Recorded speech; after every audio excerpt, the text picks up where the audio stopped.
दोस्तों, बिहार की राजनीतिक फिजा एक बार फिर बदलती नजर आ रही है। जहां एक और राज्य में चुनावी हलचल तेज हो रही है, वहीं दूसरी ओर एक नया चेहरा जो कि है प्रशांत किशोर, राजनीतिक केंद्र में तेजी से उभर रहे हैं।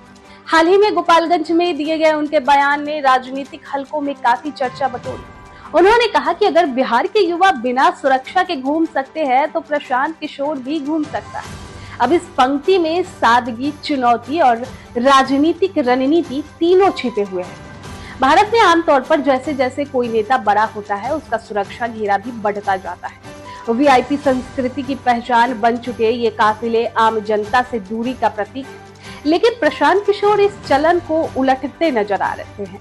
जब वो कहते हैं कि उन्हें किसी सुरक्षा गार्ड की जरूरत नहीं है, तो वो सिर्फ अपनी बहादुरी नहीं दिखा रहे हैं, वो बिहार की राजनीति को एक नया नैतिक मानदंड देने की कोशिश कर रहे हैं। ये बात केवल प्रतीकात्मक नहीं है। एक ऐसा राज्य जहां अपराध, माफिया और प्रशासनिक भ्रष्टाचार आम बात है, वहां बिना सुरक्षा के घूमना अपने आप में एक राजनीतिक संदेश है। मुझे जनता पर भरोसा है, बंदूकधारी सुरक्षा पर नहीं।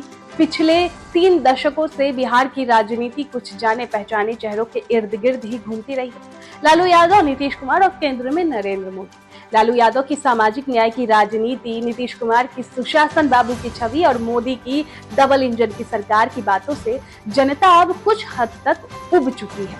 प्रशांत किशोर इसी राजनीतिक थकान के बीच खुद को एक नया विकल्प बनाने की कोशिश कर रहे हैं। अब उनका कहना है कि बिहार के लोग बदलाव चाहते हैं, लालू, नीतीश और मोदी से मुक्ति चाहते हैं। तो एक राजनीतिक थ्योरी नहीं, बल्कि जन भावना को भुनाने की कोशिश है। जनसुराज केवल एक पार्टी नहीं, एक आंदोलन के रूप में खुद को प्रस्तुत कर रही है। इसकी बातों में सुशासन, पारदर्शिता और जनता से सीधा संवाद प्रमुख है। प्रशांत किशोर की पदयात्रा, गांव-गांव जाकर लोगों से मिलना और अब सुरक्षा न लेने का फैसला, ये सभी कदम एक ग्रास रूट नेता की छवि बनाने में मदद करते हैं। लेकिन यहाँ पर एक बड़ा सवाल खड़ा होता है कि क्या ये छवि अस्थायी होगी या सिर्फ चुनावी मौसम की रणनीति।